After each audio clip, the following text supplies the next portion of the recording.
कहां जा रहा है? यहां से निकल।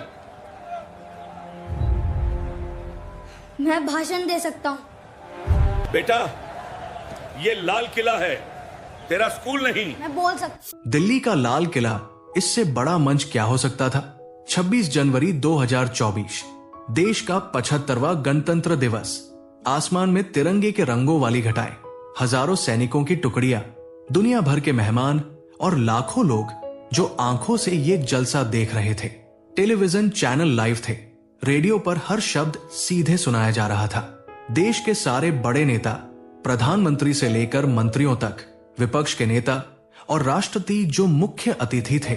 ये मौका इतना बड़ा था कि हर नेता अपने भाषण के लिए महीनों से तैयारी कर रहा था। लेकिन सबसे बड़ा भाषण तो प्रधानमंत्री का होता है, और इस बार उन्होंने देश के सबसे प्रसिद्ध युवा भाषण लेखक और वक्ता डॉक्टर विक्रम को बुलाया था। वो लड़का जिसने पिछले साल संयुक्त राष्ट्र में भारत का प्रतिनिधित्व किया था, जिसके भाषणों के वीडियो को करोड़ों व्यूज मिलते थे।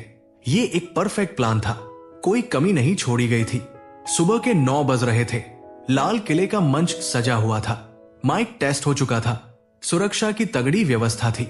लेकिन एक चीज गायब थी, डॉक्टर विक्रम। उनके मैनेजर की कार एक्सीडेंट में फंस गई थी। वो एम्स में थे, बेहोश। कॉल नहीं उठी, मैसेज नहीं गए, सिर्फ एक ठंडा सा मैसेज आया, sorry, emergency, can make it. प्रधानमंत्री के प्रमुख सचिव के माथे पर पसीना था। ये कैसे हो सकता है? भाषण तैयार था, वो लिख चुके थे, लेकिन उसे पढ़ेगा कौन? जो भी पढ़ेगा वो विक्रम की आत्मा नहीं डाल पाएगा। राष्ट्रपति ने पूछा, कोई विकल्प? कोई नहीं महामहिम, हमने देश के टॉप 5 वक्ताओं को कॉल किया, कोई भी अभी यहां नहीं पहुंच सकता, सभी दूर है। मौका टिक टिक करता जा रहा था। भाषण का समय सुबह 10 बजे था, 90 मिनट बचे थे।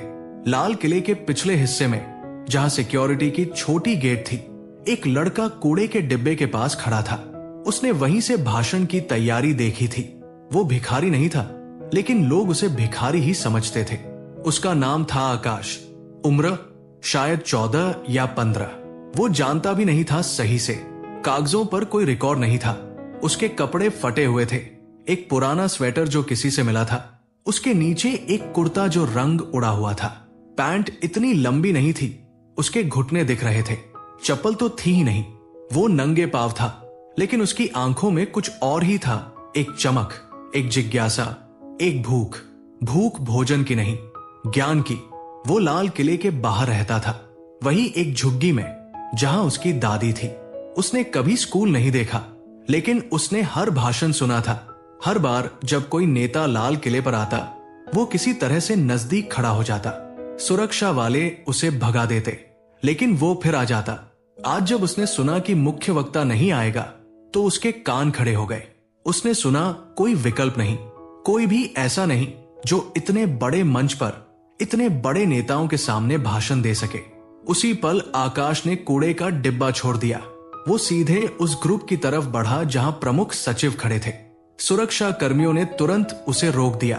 कहां जा रहा है? यहां से निकल। लेकिन आकाश ने जोर से कहा, मैं भाषण दे सकता हूं। प्रमुख सचिव ने घूम कर देखा, एक फटे कपड़ों में लड़का, उसके पैर गंदे थे, बाल उलझे हुए थे। वो हंसा, बेटा ये लाल किला है, तेरा स्कूल नहीं। आकाश ने फिर कहा, मैं बोल सकता हूं, मैंने हर भाषण सुना है, मुझे याद है। राष्ट्रपति ने आगे बढ़कर कहा, तू कौन है? आकाश ने कहा, यही नजदीक रहता हूं। स्कूल में पढ़ता है? आकाश ने सिर झुकाया, नहीं। तब प्रधानमंत्री खुद आगे आए। उन्हें देखकर आकाश का दिल धक धक करने लगा। वो तो टीवी में ही देखा था उन्हें, आज सामने थे। प्रधानमंत्री ने धीरे से पूछा, तुझे कैसे पता कि क्या कहना है? आकाश ने अपनी जेब से एक पुराना कागज का टुकड़ा निकाला। उस पर कुछ लिखा था, मैंने खुद लिखा था, पिछले साल 15 अगस्त को सुना था, तब से लिखने की कोशिश कर रहा हूं। प्रधानमंत्री ने वो कागज लिया।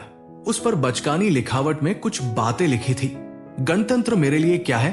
जब मैं भूखा हूं तो मुझे मुफ्त दाने वाली लाइन, जब मैं बीमार हूं तो झुग्गी के पास वाला अस्पताल जहां मेरी दादी को नहीं मिलता बेड, जब मैं स्कूल जाता हूं तो गेट के बाहर से देखता हूं कि बच्चे क्या पढ़ते हैं। गणतंत्र मेरे लिए यही है। जब मैं लाल किले पर आता हूं तो तो सुरक्षा वाले मुझे दूर भगाते हैं क्योंकि मेरी जेब में नाम है लेकिन कोई पहचान नहीं।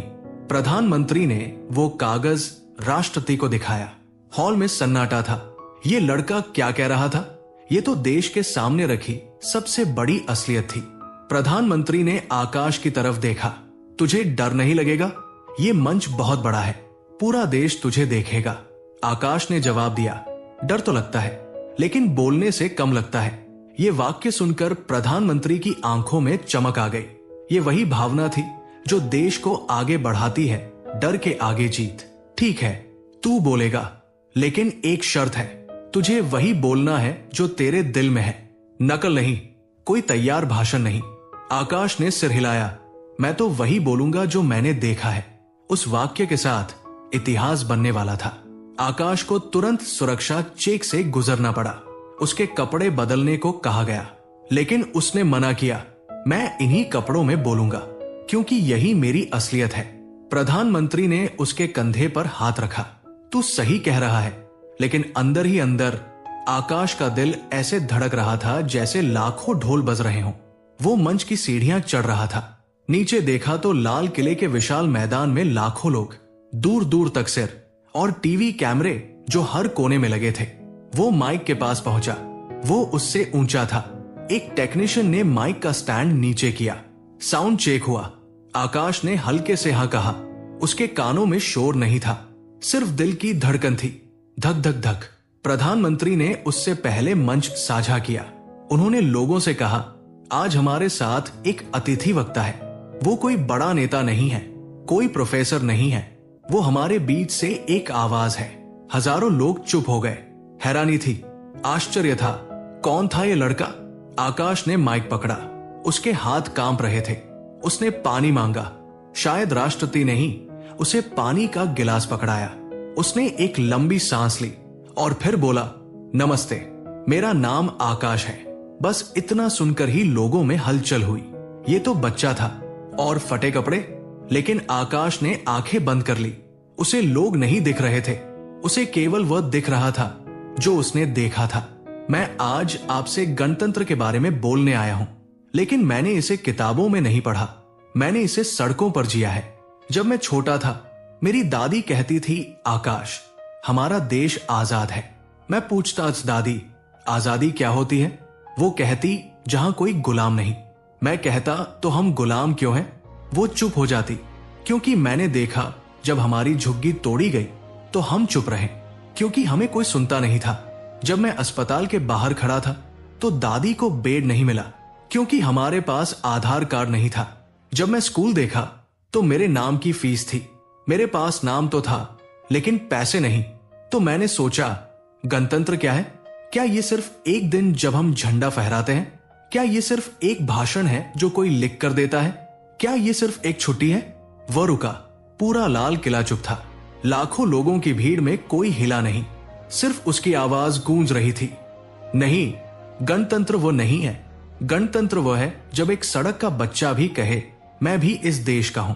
गणतंत्र वो है जब एक भिखारी की दादी को भी वही इलाज मिले जो किसी अमीर को मिलता है। गणतंत्र वो है जब मेरा नाम सिर्फ कागज पर नहीं, किसी की सोच में भी हो। आज आप लोग यहां खड़े हैं, आपके पास गाड़ियां हैं, बंगले हैं, पद है, लेकिन मेरे पास क्या है? सिर्फ आवाज। और आज मैंने सुना कि बड़े वक्ता नहीं आए। क्यों? क्योंकि उनकी कार एक्सीडेंट हुई। और मैं सोचता हूं, क्या हमारे देश में सिर्फ कार वालों की ही आवाज सुनी जाएगी? ये सुनकर मंच पर बैठे नेता शर्मिंदा हो गए। प्रधानमंत्री ने आंखें झुका ली।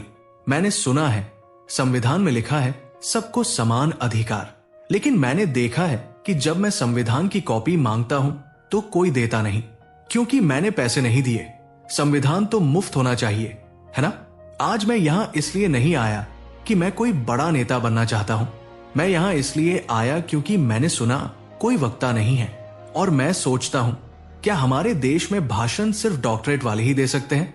क्या गणतंत्र सिर्फ पढ़े लिखे लोगों का है?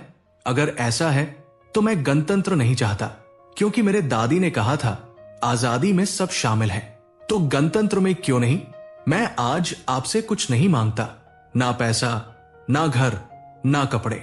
मैं तो वैसे भी फटे कपड़ों में रह लूंगा, लेकिन मैं मांगता हूं क्या आप मेरे लिए एक छोटा सा गणतंत्र बना सकते हैं, जहां मेरा नाम भी किसी लिस्ट में हो, जहां मेरी दादी को भी वही दवाई मिले जो आपको मिलती है? क्योंकि यही तो असली गणतंत्र है, जब हर आकाश को आसमान मिले। और ये कहते ही आकाश ने माइक नीचे रख दिया। उसके हाथ कांप रहे थे। उसकी आंखें खुली तो उसने देखा पूरा लाल किला खड़ा था। लाखों लोगों में से कोई बैठा नहीं था, हर कोई खड़ा था। और तालियां ऐसी जैसे बारिश हो रही हो। प्रधानमंत्री खड़े हो गए, राष्ट्रपति खड़े हो गए, हर नेता, हर मंत्री, हर सैनिक खड़ा था। आकाश को लगा जैसे उसके सीने से कोई भारी पत्थर हट गया हो। प्रधानमंत्री ने माइक लिया। आज मैंने सुना है वो जो मैंने कभी सुना नहीं। मैंने सुना है कि संविधान जिंदा है। ये लड़का आज हमें शर्मिंदा कर गया, इसलिए नहीं कि उसने कुछ गलत कहा, इसलिए क्योंकि उसने सच कहा। राष्ट्रपति ने आकाश को अपने पास बुलाया। तू क्या चाहता है? आकाश ने सोचा, पैसा, घर? नहीं। उसने दादी को याद किया। उसने उन बच्चों को याद किया जो रोज स्कूल के बाहर खड़े होकर देखते थे। मुझे सिर्फ एक चीज चाहिए, उसने कहा। क्या? मैं चाहता हूं कि जो बच्चे आज भाषण सुन रहे हैं वो कल स्कूल जा सके। जो बच्चे आज जुग्गी में हैं वो कल कह सके कि हमारा भी गणतंत्र है। राष्ट्रपति ने प्रधानमंत्री की तरफ देखा। प्रधानमंत्री ने कहा, तो यही होगा। आकाश के नाम से एक ट्रस्ट बनाया जाएगा, जहां हर उस बच्चे को शिक्षा मिलेगी जिसका नाम किसी लिस्ट में नहीं है। आकाश की आंखों में आंसू आ गए। वो रो पड़ा। ये आंसू डर के नहीं थे, ये आंसू शुरुआत के थे। 3 महीने बीत गए। आकाश अब लाल किले के पास वाले सरकारी आवास में रहता था। उसकी दादी का इलाज एम्स में चल रहा था। उसे स्कूल में दाखिला मिला था। लेकिन सबसे बड़ी बात, उसे एक आवाज मिली थी। राष्ट्रपति ने उसे अपने भाषण लेखक के साथ काम करने का मौका दिया। प्रधानमंत्री ने उसे हर महीने एक बार मिलने का वादा किया था। लेकिन आकाश के अंदर वही डर था, कहीं ये सपना न टूट जाए। एक दिन जब वो संसद भवन गया तो वहां कई नेता उसे घूर रहे थे। कोई कह रहा था, यही है वो भिखारी लड़का। कोई कह रहा था, किस्मत देखो, एक दिन में स्टार बन गया। लेकिन आकाश को ये बातें नई नहीं लगी। उसने यही सुना था जब वो सड़क पर गाता था, जब वो कूड़ा बीनता था। लेकिन आज वो मजबूत था, क्योंकि उसके पास एक मकसद था। 6 महीने बाद 15 अगस्त आया। आकाश फिर लाल किले पर था। इस बार वो मुख्य मंच पर नहीं था, वो नीचे आम लोगों के बीच खड़ा था।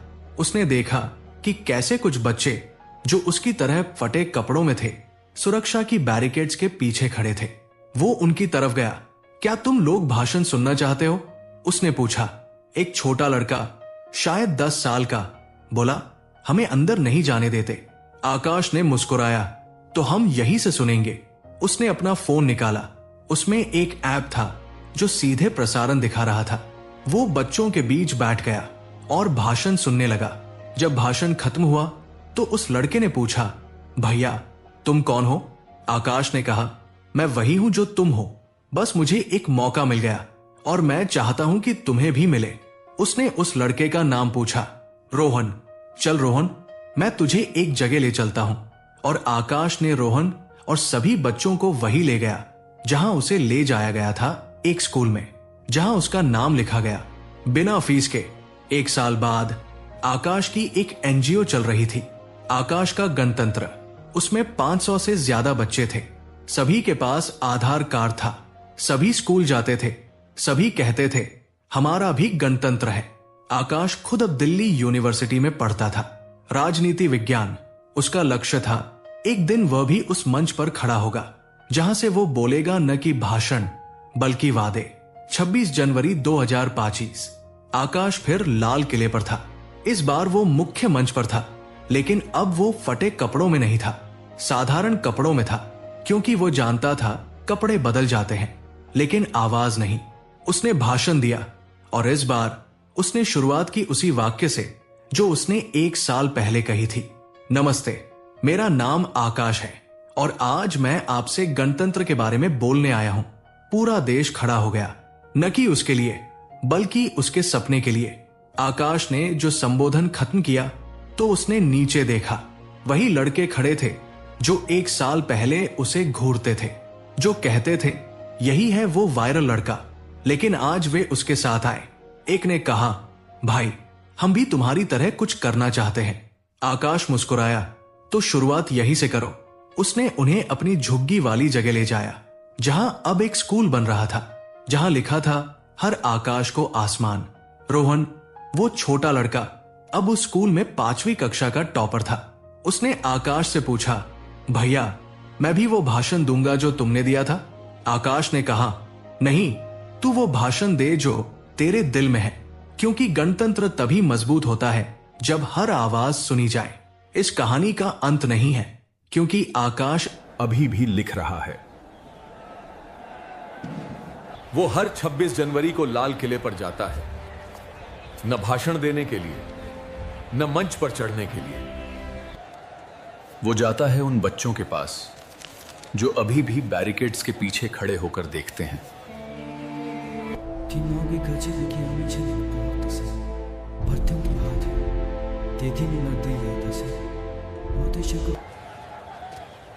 अगर तुम्हें लगता है कि तुम्हारी आवाज कोई नहीं सुनेगा, तो यह भाषण तुम्हारे लिए है।